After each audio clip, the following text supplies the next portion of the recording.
Fallout.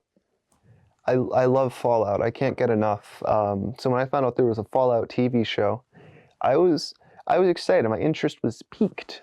Video game adaptations are usually stinky doo-doo farts, but this was exciting because it was going to be a TV show. It means they'd have time to write out the characters, figure out the story, do something new, maybe. Something new, something creative that they haven't done before. And I will say right now, they did do something new. I don't know how creative it was, but they did do and try something new, which I'll give them credit for. We're going to go through everything. I took notes as I watched. We're just going to go down the list. We're just going to talk about it. Overall thoughts. Yeah, I think I liked it. I liked the show. It was good. It wasn't bad at all. We're just going to go down the list now. Spoilers for the show and any Fallout media that I happen to talk about. Just expect heavy spoilers throughout the entire thing.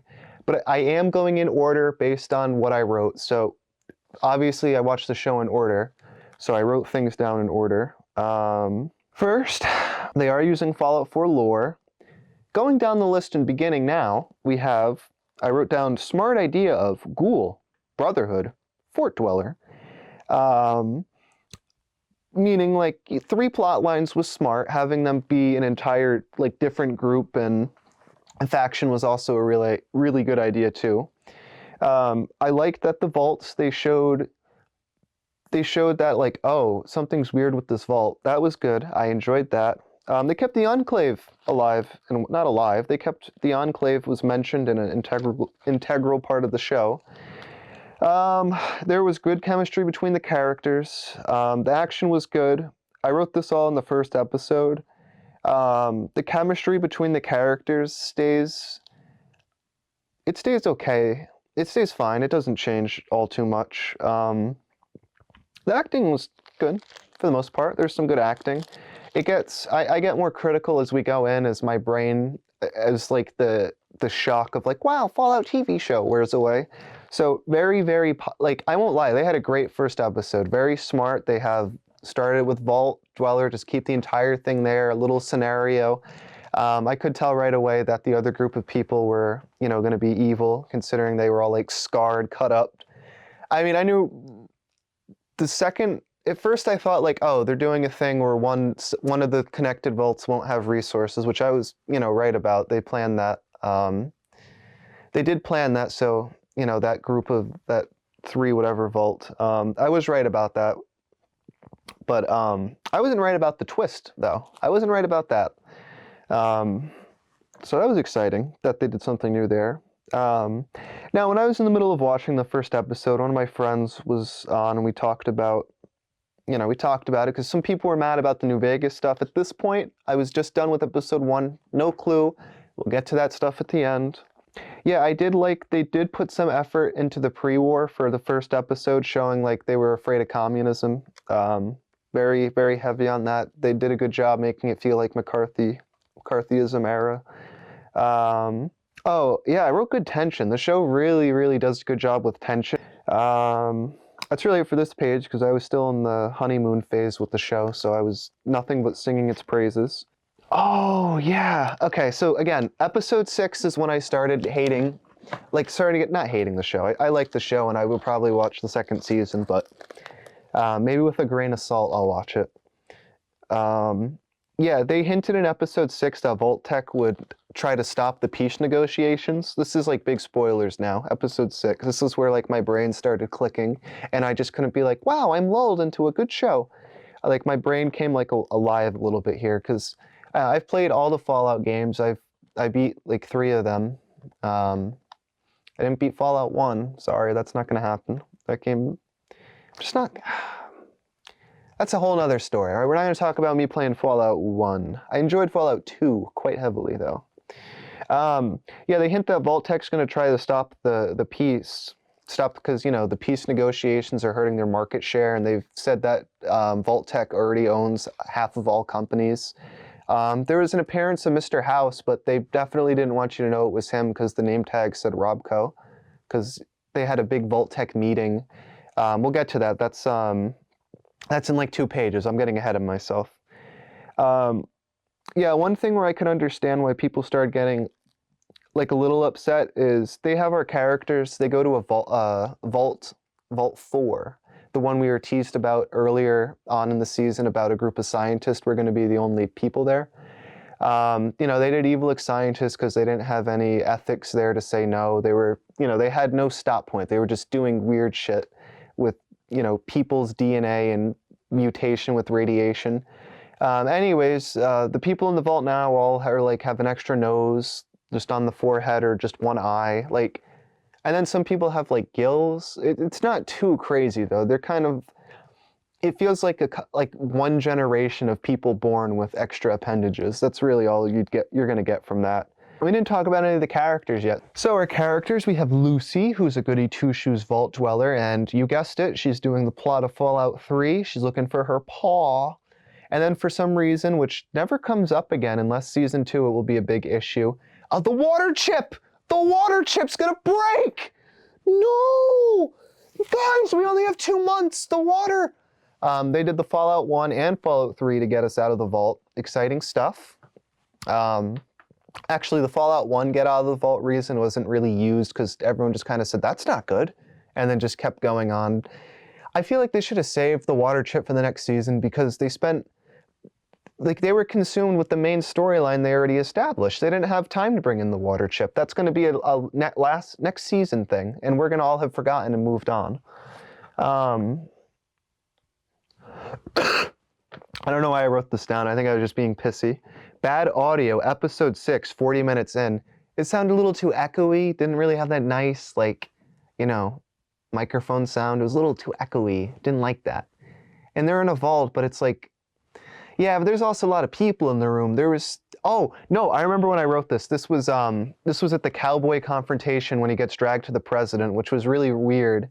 That was another weird scene. I feel like I was missing context for that because all of a sudden they go to a guy who just calls himself the president. He's wearing sheriff. It was weird things. As the show got on, it got a little weird. I noticed the writers changed. They had the same writers for like the first 3 or 4 episodes. Or it might even be 2. I could be wrong. I'm just going off memory. I didn't write it down. But the writers for the good episodes were there. They switched directors too, which sometimes doesn't help. Creatures. I wrote down creatures at this point. So this is probably, I'm on episode 7, which it didn't matter. There were no more new creatures. They showed a Yogwai. I don't know. It kind of looked more like a bear. I don't think it was, it could have been a Yogwai.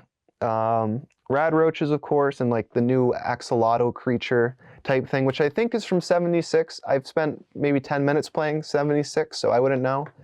I don't remember those from Fallout 4, 3, 2, New Vegas, or 1, so I'm assuming that's new. That has to be 76.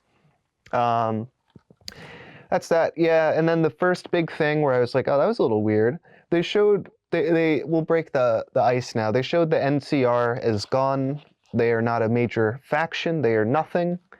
And the only reason why I even thought anything about the scene was because when they were showing the shots of the chalkboard that said, oh, that just showed a timeline of the NCR, which at first you would think is weird. Why does a random vault in a classroom have, remember, a Shady Sands? Because that's gone. Shady Sands is a crater, so Fallout 1 doesn't matter, or 2, whatever, they're the same game.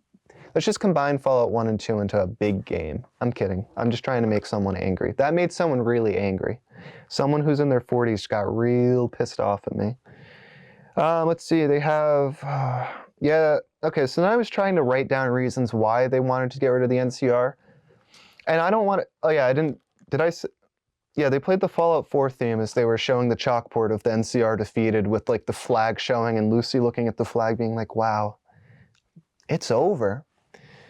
So I was thinking of reasons why they possibly could have wanted to get rid of the NCR. Now, my friend did bring up good points that the NCR was already, you know, low on men, kind of crumbling, falling apart, and some endings of Fallout New Vegas have that. So I didn't care about that, to be honest, about New Vegas itself, because they show that in the last episode as like destroyed.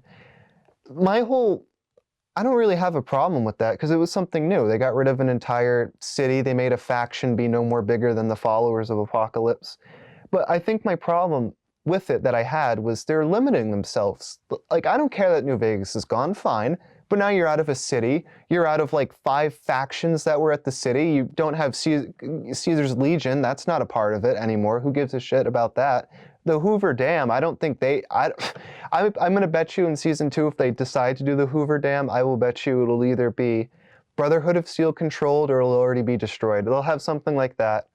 And again, 200 years after the bombs fell, they did the same Bethesda writing of no one's really trying any good effort besides the main plot of the show to get the Earth going again.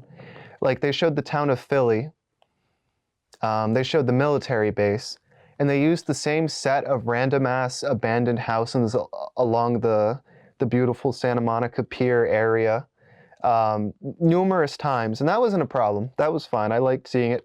A lot of practical effects, really good practical effects, a lot of good violence and gore.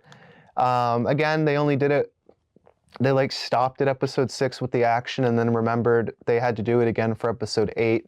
Episode 8 was really weird. A bunch of power armor guys fighting, again, the NCR reduced to the followers of Apocalypse. They showed 2 NCR Ranger helmets, which were exciting, but they were used for prospectors. They weren't like, they didn't have an insignia of the 2-headed bear. It was just, they were just wearing the Duster outfit. It kind of was, I don't know, when I first saw it, I got excited thinking like, oh, they're going to have the NCR be a part, which I think you can do a lot with that, because it's basically, I don't know. I don't think that was a good idea, getting rid of the NCR. Like, you included the NCR, but you made them like a nothing. Why? Why not just have someone else then? You already have like the whole story be about like, yeah, we'll just talk about, this is the biggest spoiler. Actually, not yet. We still have 2 more pages to talk about. I wrote, the show starts to lose steam around episode 6, and it does. The pacing slows to a screeching halt. Now, they start showing a lot of pre-war, more specifically the Ghoul character, who I haven't talked about yet. The Ghoul character has a family. He has a daughter that's a nothing character. The wife works for Vault-Tec. He's a movie star, and then he does ads, and then he finds out his friends are like, Vault-Tec's kind of evil. You shouldn't be a part of Vault-Tec unless you're evil. Are you? He's not evil. He gets a bug from, he gets like like a listening device, a bug from the people there, because his friend convinces him to go to a meeting. He uses it at his wife. Like, he puts it on his wife's Pip-Boy, because there's also a fun scene where she invites like the whole office to his house for a rap party after he does a commercial, and he only has one friend show up, and it's the voice of Mr. Handy, which was exciting. I got to see a face to Mr. Handy, because now that's canon. I don't think anyone would have any problems at all if this show wasn't canon, because the only concern I have isn't for the TV show, because I'm assuming they'll still keep doing their own thing with, like, regardless to what, like, I feel like they ran into a problem and they said, fine, we'll change it, we'll make them weak. Like, they were going to start with the NCR, and then they said, no, at this point they're too strong, which they would be. The NCR pushed back, pushed back the Brotherhood at the Helios 1 station. That's why they were a nothing threat in New Vegas. Like, they were strong at this time. The NCR was undeniably strong. I'm not saying the Hoover Dam was strong, but they had a big presence. They had a much bigger presence than the Brotherhoods. So then they said, shit, we can't do this. We don't have the followers Apocalypse either. Let's just make them be that. They mentioned the Fiends, which was cool. Fiends were exciting. Raiders, I liked the Vault stuff. I liked the twist with the Vault. That was fun. Vault stuff was very exciting. I like that. Now, going back to where the guy bugged his wife, there was a really fun montage of all the evil companies saying like, oh, let's do an experiment, like saying like evil experiments, and they just listed like some of the popular ones from the games, which was nice. It was a nice touch, because it's like, hey, I went in that vault. I didn't like it. I was scared. There were plant monsters. Okay. Biggest thing that they said was Vault-Tec starts the war. Let's talk about that. That had been a theory for a long time. I was pretty sure they were going down that route the second they said, Vault-Tec's going to lose market share. They're not going to make those investors happy if there's peace negotiations. And yeah, they started the war. They also say that they're also, when I say they, in the future, it just means, what's her name? Lucy's dad. Lucy's dad is alive for 200 years. So is the ghoul character. But the dad, I think they took Fallout 4, the cryogenic stuff, and they ran with it. They just said, everyone's from 200 years ago. Which kind of makes it seem less special and not as hard to get to the future. I don't know. It doesn't feel as thought out when you got to the end. Like, start off strong premise, great characters, great interaction. The characters had great chemistry. You had good action, small little set pieces in a small little rinky-dink town. It was great. Small little adventure. Then they made the scope of the show bigger while making the scale feel smaller. They have a final battle in episode 8 of the Brotherhood of Steel fighting it's supposed to be a big reveal NCR, but I kind of thought they'd be the NCR when I saw the literal, New California Republic flags behind the guy they kept prisoner, so it's like, why else would they have those flags? They also show the Brotherhood taking over the town of Philly, which obviously, shocker, they're not the good guys. Which is boring, because, obviously the people with advanced power armor have to be the bad guys. I don't care that they are the bad guys. I just care that that's the best they could come up with, like. But I think they're gonna go for making one of our main characters a villain, make him buy more into the whole cultish part. They definitely have made it more culty with like incense burning. It was never that deep. They were never so much in their own heads about. Oh, wait, no, maybe they were. That's the whole crux of their problems. No, they were. Yeah, I take that point back. They were completely in their own heads about pre-war technology to the point where, I forgot, yeah. What's her name? Is it great? I forget her name. Our hero, or heroine. What's her name? See, now I'm not sure if what I said, it's Lucy, that's right. Lucy says like, oh, so you guys use pre-war technology to hoard pre-war technology? And he goes, yes. She goes, well, that doesn't make sense. And he's like, well, it's, one weird thing, a guy magically becomes a ghoul by drinking a potion. The only thing I was thinking is he went into irradiated water, but so did Lucy. And Lucy's been exposed to, I would even say, more radiation in a shorter time than he's been his whole life. And I would say he has even if it's small, he would have a natural resistance to radiation, considering 200 years, so that's like 3 different people at least. At least 3 different people, I mean. Maybe 5. He's got to have some immunity to, like, I don't know, but I was just using that as a defense to argue, like, no, a potion didn't magically make him a ghoul, but then he says, I shouldn't have trusted that doctor. I'm a ghoul now. So I don't know what they're doing with that. When they said the Enclave scientist had something that everyone wants to control the future of, like, the wasteland, I got excited. I said, oh, they're talking about the Gek. But they weren't. They were talking about infinite energy instead. My mistake. At the end, they have her dad in a cage, and the woman, like the Kellogg character, they have a Kellogg in this, and she's also 200 years old.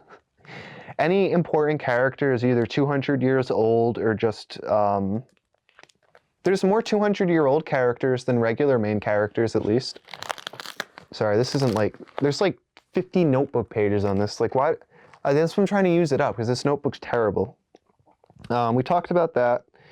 Brotherhood kills. Oh, yeah. Yeah, they have a nice shot. It's pure black, and the only time you see the light is between the ghoul character, Cooper, and the Brotherhood of Steel fighting. So that was a cool shot. The camera did not stay still in this. It was nice. They used motion. They have some... Actually, there wasn't any crazy cinematography shots at all. It was just kind of bland in the camera work department. But they had nice scenes. They had nice sequences, too. Definitely big props to whoever did the fights, because the fights were good when they were there, especially with Melee. Sometimes Melee gets a little, depends on the budget, but they had a great budget for this. Again, I'm definitely going to praise the practical effects. The practical locations was refreshing. You could tell when they were using CG, but it wasn't distracting or bad. But you could tell it was CG. It was fun. It was good. I just hope they don't write more stuff that limits what they can do. Like, this is future editing me here. There's a bit of a storm right now, so don't be too alarmed. Forgot to mention the Brotherhood of Steel doesn't use any laser weapons at all, and there's no laser weapons the entire thing. The only reference to lasers is a Tesla article that the ghoul reads inside the Super Duper Mart. They mostly use the Gatling gun on the ships. There's an embarrassing scene early on of the Enclave defector just dodge an automated turret by just walking down a path. Incredibly weird and odd scene to include. Again, for the TV show, if you know nothing about Fallout, then it's a great show because you won't care about anything. You'll just accept it as the truth. Like, you don't know, like, if you play something else, you'll be like, oh, you might like it worse, you might like it more. That's the cool thing about not knowing anything about something. You watch the show, if you like the show, try the games. You'll probably like them more. You'll have more control and freedom. And I will say there's more locations and places to go to instead of like I feel like the show took place in 5 locations. Like, more or less. They followed a waypoint the entire time, which I liked because, you know, you can do that in the games. They had a little radio at one point, but it was just fiddler music. Fun stuff. As for, like, I think season 2, I think they better get a city figured out in their heads.